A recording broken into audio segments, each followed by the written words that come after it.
आप सभी का सुपर कंसेप्ट क्लासेस में स्वागत है। और जैक बोर्ड के सभी स्टूडेंट्स के लिए एक बहुत बड़ी अपडेट सामने आ रही है। देखिए, पेपर में साफ साफ दिया गया है कि जैक बोर्ड मैट्रिक और इंटरमीडिएट की परीक्षा पैटर्न में क्या गया बदलाव। और देखिए, आप लोगों का इसमें बहुत कुछ बदलाव हुआ है, जैसे कि आप लोगों का रिजल्ट किस प्रकार से बनेगा, फर्स्ट डिवीजन होने के लिए आपको कितना नंबर लाना पड़ेगा, सेकंड होने के लिए कितना नंबर लाना पड़ेगा, थर्ड डिवीजन होने के लिए कितना नंबर लाना पड़ेगा। तो हर एक चीज मैं आपको इस वीडियो में बताने वाला हूं और जो पेपर में जो अपडेट दिया गया है इसी के अकॉर्डिंग बताऊंगा। तो आप लोग वीडियो पर बने रहें। अगर वीडियो पसंद आता है तो वीडियो को लाइक कर दीजिएगा और जितना हो सके इस वीडियो को अधिक से अधिक शेयर कर दें ताकि हर एक तक के वीडियो पहुंच जाए। और अगर आप लोग हमारी चैनल पर नए हैं तो चैनल को सब्सक्राइब करने के साथ साथ बेल का आइकन को प्रेस कर दीजिए। तो सर, ये जो आज का वीडियो है बहुत ज्यादा इंपॉर्टेंट है, इसलिए आप लोग वीडियो को कंप्लीट देखिए। तो चलिए, सबसे पहले यहां पर मैं आपको बताता हूं कि आप लोगों को पास होने के लिए कितना नंबर लाना पड़ेगा। फिर मैं आपको आगे बताऊंगा कि आप लोगों का जो परीक्षा पैटर्न में जो बदलाव हुआ है, जो एग्जामिनेशन का जो पैटर्न था उसमें क्या क्या बदलाव हुआ है उसके ऊपर डिस्कस करेंगे। तो चलिए, सबसे पहले बात कर लेते हैं कि पास होने के लिए आपको कितना नंबर लाना पड़ेगा। तो सर, यहां पर देखिए, यहां पर जैसे कि 10th का अलग होगा, 12th का थोड़ा अलग होगा, ठीक है। 10th का फंडा और 12th का फंडा थोड़ा अलग अलग है। जो हमारा 10th वाला है ना, देखिए, अगर मैं एक सब्जेक्ट का बात करूं, एक सब्जेक्ट का अगर यहां पर मैं बात करूं, ठीक है, एक सब्जेक्ट का अगर बात करूं तो 10th में देखिए पेपर में साफ साफ दिया गया कि 10th में पास होने के लिए आपको क्या करना पड़ेगा। जो आपका टर्म 1 है, जो आपका टर्म 1 है, जो आपका टर्म 2 है, प्लस जो आपका इंटरनल असेसमेंट होगा, फिर आपका जो प्रैक्टिकल होगा, सब कुछ मिलाकर आपको लाना पड़ेगा कितना, तो 33% नंबर। कितना नंबर? 33% नंबर लाना पड़ेगा। नोट डाउन कर लीजिए, समझ लीजिए बात को। अगर आप लोग 10th के स्टूडेंट्स हैं तो आप लोगों को टर्म 1, टर्म 2, प्रैक्टिकल और इंटरनल असेसमेंट मिलाकर 33% नंबर लाना पड़ेगा। यानी 10th वालों को यहां पर एक सब्जेक्ट में कितना नंबर लाना पड़ेगा, तो 33 नंबर लाना पड़ेगा। अगर आप लोग एक सब्जेक्ट में 33 नंबर लेकर आते हैं तो आप लोग पास हो जाएंगे, कोई दिक्कत कोई परेशानी नहीं होगी, जो कि पेपर में साफ साफ दिया गया है।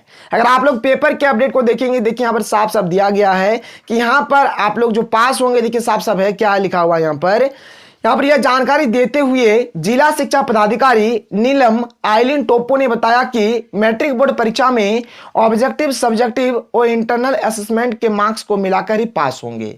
साफ साफ यहां पर दिया गया है। अगर बात किया जाए 12th वालों के लिए, इंटरमीडिएट वालों के लिए अगर बात किया जाए तो यहां पर 12th का फंडा थोड़ा सा अलग है। सर देखिए, यहां पर फंडा क्या अलग है, जैसे कि एक तो हो जाएगा आप लोगों का टर्म 1 और टर्म 2 का एग्जाम, और एक होगा आप लोगों का इंटरनल असेसमेंट या फिर प्रैक्टिकल का एग्जाम। तो जो आपका टर्म 1 टर्म 2 है, इधर भी आपको अलग से पास करना पड़ेगा। जो आपका इंटरनल असेसमेंट और जो प्रैक्टिकल है, इधर भी आपको अलग से पास करना पड़ेगा। और कितना नंबर लाने से आप लोग पास होंगे, इस बात को भी हम लोग यहां पर देख लेंगे, अच्छे तरीके से समझ लेंगे, कोई दिक्कत नहीं होगा। ठीक है सर, मतलब बात यहां पर यही जानिए, अगर आप लोग 12th के स्टूडेंट्स हैं तो आपको टर्म 1 टर्म 2 में भी यहां पर भी पास करना पड़ेगा और इंटरनल असेसमेंट और प्रैक्टिकल में भी अलग से पास करना पड़ेगा। तो देखिए, यहां पर 12th का जो भी बच्चे हैं, आप लोग चाहे आप लोग आर्ट्स, साइंस, कॉमर्स किसी से भी हो, तो यहां पर जो आपका सब्जेक्ट है ना, दो प्रकार के सब्जेक्ट है। एक में आपका प्रैक्टिकल है और एक में आपका प्रैक्टिकल नहीं है। मतलब जिसमें आपका प्रैक्टिकल है वो तो आपका प्रैक्टिकल में चला गया, और जिसमें आपका प्रैक्टिकल नहीं है उसमें होगा आप लोगों का इंटरनल असेसमेंट। ठीक है, तो देखिए यहां पर मैं आपको दोनों समझा देता हूं कितना नंबर लाने से आप लोग पास होंगे। अगर देखा जाए 12th वालों के लिए, 12th वालों का मैं बात कर रहा हूं। अब जिनका प्रैक्टिकल है सर, जिनका प्रैक्टिकल है और जिनका नॉन प्रैक्टिकल नहीं है, दोनों के ऊपर डिस्कस करेंगे।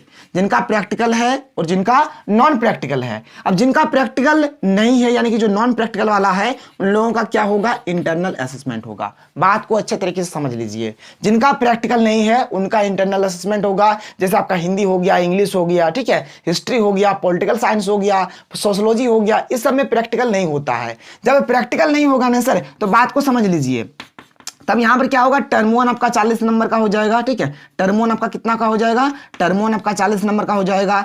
टर्म 2 आपका हो जाएगा 40 नंबर का। और जो आप लोगों का जो इंटरनल असेसमेंट होगा, यहां पर आपका 10 नंबर का होगा, यहां पर आपका 10 नंबर का होगा। तो जो टर्म वाला जो परीक्षा हो रहा है, यहां पर आपका 80 नंबर का हो गया और इंटरनल असेसमेंट आपका 20 नंबर का हो गया। तो देखिए, यहां पर ये तुम्हें एक सब्जेक्ट का बात कर रहा हूं, किसी भी एक सब्जेक्ट का बात कर रहा हूं, और एक सब्जेक्ट में आपको पास होने के लिए कितना नंबर लाना पड़ेगा, इस बात को यहां पर मैं आपको समझा रहा हूं। तो देखिए, यहां पर जो आपका 40 80 नंबर का हो जा रहा है, तो 80 नंबर में से देखिए सर, यहां पर आपको 33% नंबर लाना पड़ेगा। और और अगर आप हम लोग अगर इसका इस 80 नंबर का अगर 33% निकालेंगे तो ये आ जाएगा 26.4। कितना आ जाएगा? 26.4, यानी करीबन करीबन मान के चलिए कि आपको 27 नंबर लाना पड़ेगा पास होने के लिए।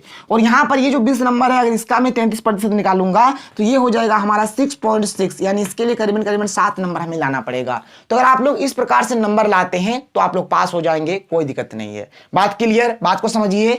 जो सब्जेक्ट में आप लोगों का प्रैक्टिकल नहीं है, बात में समझ में आया? जिस सब्जेक्ट में आप लोगों का प्रैक्टिकल नहीं है, जो नॉन प्रैक्टिकल वाला सब्जेक्ट है, उसमें क्या होगा सर? उसमें इंटरनल असेसमेंट होगा। अब इंटरनल असेसमेंट होगा, बात को समझिए। टर्म 1 40 नंबर का, टर्म 2 40 नंबर का, और इंटरनल असेसमेंट 10-10 नंबर का। तो 40-40 80, तो 80 में से आपको 27 नंबर लेकर मतलब 27 नंबर लाना पड़ेगा। टर्म 1 और टर्म 2 दोनों मिलाकर 27 नंबर ले आइए, आप लोग पास हो जाएंगे। और यहाँ पर जो आप लोगों का इंटरनल असेसमेंट होने वाला है, यहाँ से आप लोग 7 नंबर लेकर आइए, आप लोग आसानी से पास, कोई दिक्कत नहीं है। अब देखिए बात को समझिए, जिनका प्रैक्टिकल होगा उनका थोड़ा फंडा अलग है। कैसे फंडा अलग है? क्योंकि इन लोगों का जो टर्म 1 का जो एग्जाम होगा सर 35 नंबर का होगा, टर्म 2 का जो एग्जाम होगा ये भी 35 नंबर का होगा। फिर यहाँ पर जो प्रैक्टिकल होगा ना, प्रैक्टिकल यहाँ पर 15 नंबर का और यहाँ पर 15 नंबर का होगा।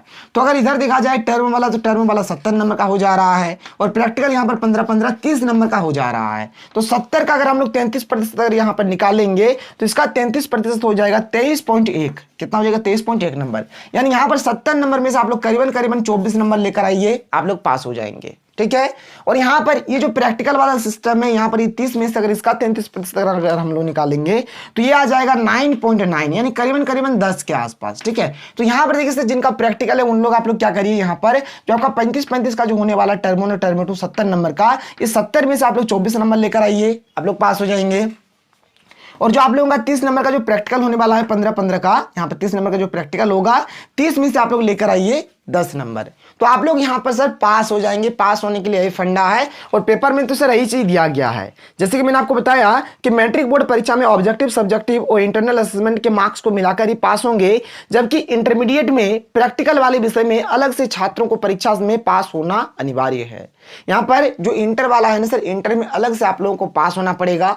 और परीक्षा पैटर्न में क्या बदलाव हुआ है इसके ऊपर भी डिस्कस करेंगे, वीडियो पर लास्ट तक बने रहिएगा। तो सबसे पहले हम लोग बात कर लेते हैं कि फर्स्ट होने के लिए आपको कितना नंबर लाना पड़ेगा, सेकंड डिवीजन होने के लिए कितना नंबर लाना पड़ेगा, थर्ड डिवीजन होने के लिए कितना नंबर लाना पड़ेगा। और यहाँ पर ये जो मैंने पास का जो फंडा बताया ना, ये एक सब्जेक्ट का मैंने बताया कि एक सब्जेक्ट में 10th वालों को एक सब्जेक्ट में term 1 term 2 internal assessment practical सब कुछ मिलाकर एक सब्जेक्ट में 33 नंबर लाना पड़ेगा, एक सब्जेक्ट में 33 नंबर। और 12th में जिस सब्जेक्ट में प्रैक्टिकल है उसमें टर्म 1 और टर्म 2 मिलाकर 24 नंबर, प्रैक्टिकल वाले में 10 नंबर लाना पड़ेगा।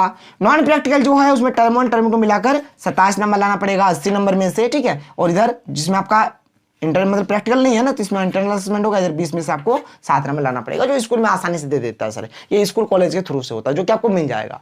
तो चलिए सर बात करते हैं कि फर्स्ट सेकंड थर्ड डिवीजन होने के लिए कितना मार्क्स लाना पड़ेगा।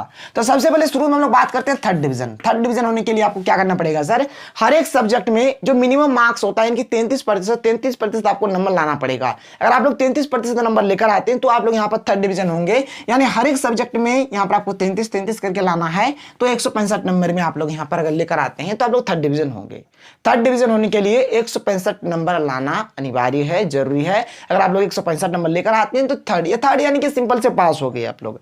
देखिए और एक बात को यहाँ पर ध्यान रखिएगा, ये फर्स्ट सेकंड और थर्ड होने का जो फंडा होता है ना, आपको हर एक सब्जेक्ट में पास करना पड़ेगा। अगर आप लोग हर एक सब्जेक्ट में पास है तभी जाकर आप लोग होंगे, नहीं तो किसी में अगर फेल है ना तो सर फेल की कैटेगरी में चल जाएगा, चाहे आप 500 नंबर क्यों नहीं लेके आए। ठीक है। तो आप जितना भी नंबर लेकर आ रहे हैं मारिए गोली उसको, लेकिन आपको हर एक सब्जेक्ट में पास करना पड़ेगा। बस आपको माइंड में यही ध्यान रखना है। तो हर एक सब्जेक्ट में अगर आप लोग पास हो जाते हैं तो आप लोगों का काम बन जाएगा। तो यहाँ पर थर्ड डिवीजन होने के लिए 165 नंबर लाना पड़ेगा। अगर बात किया जाए सेकंड डिवीजन का, तो सेकंड डिवीजन होने के लिए 225 नंबर लाना पड़ेगा सर। और अगर आप लोग फर्स्ट डिवीजन होना चाहते हैं तो फर्स्ट डिवीजन के लिए आप लोगों को 300 नंबर लाना पड़ेगा, 300। और अगर आप लोग 300 नंबर से ज्यादा भी लेकर आते हैं तब भी सर कोई दिक्कत नहीं है, तब भी आप लोग फर्स्ट हो जाएंगे। लेकिन ये जो मिनिमम है ना, मिनिमम इतना अगर आप लोग लेकर आते हैं, जैसे कि 165 लेकर आएंगे तो आप लोग थर्ड डिवीजन होंगे। ठीक है। इसे 165 से ज्यादा भी लाइए तब भी आप लोग थर्ड ही होंगे। लेकिन 225 तक अगर आप लोग ले आते हैं, या फिर 225 से ज्यादा ले आते हैं तो सेकंड डिवीजन हो जाएंगे। और 300 नंबर अगर लेकर आते हैं या फिर 300 से ज्यादा नंबर लेकर आते हैं तो फर्स्ट डिवीजन हो जाएंगे। इसको आप लोग नोट डाउन कर लीजिए सर। और देखिए जो पेपर में जो अपडेट था कि सर यहाँ पर जो परीक्षा पैटर्न में क्या बदलाव किया गया है, तो देखिए सर यहाँ पर परीक्षा पैटर्न में जो यहाँ पर देखिए पेपर में तो अपडेट दे दिया है, लेकिन लिखने का इसका जो उद्देश्य क्या है कि आप लोगों का टर्म 1 का जो एग्जाम होगा ऑब्जेक्टिव होगा, टर्म 2 का जो एग्जाम होगा सब्जेक्टिव होगा, जो आपको पता है। और जो आप लोगों का जो मॉडल पेपर आया हुआ है बस आप लोग उसी से तैयारी करिए, उसी से तैयारी करिए, हर एक चीज वहीं से हो जाएगा। तो सर अगर एक्चुअल में अगर मैं कहूँ ना तो सिलेबस और एग्जाम का पैटर्न में कुछ भी बदलाव नहीं हुआ है, ठीक है, कुछ भी बदलाव नहीं हुआ है। रिजल्ट वगैरह का क्या बदलाव था मैंने आपको समझाया, ऐसे आप लोगों का रिजल्ट बनेगा। तो सर यहाँ पर परीक्षा का पैटर्न में कुछ भी बदलाव नहीं है, आप लोग जैसे तैयारी कर रहे हैं बिल्कुल वैसे ही तैयारी करते रहिए। कुछ भी दिक्कत होता है आप लोग नीचे कमेंट सेक्शन में कमेंट करिए। तो चलिए मिलते हैं अगले वीडियो में। थैंक यू, जय हिंद।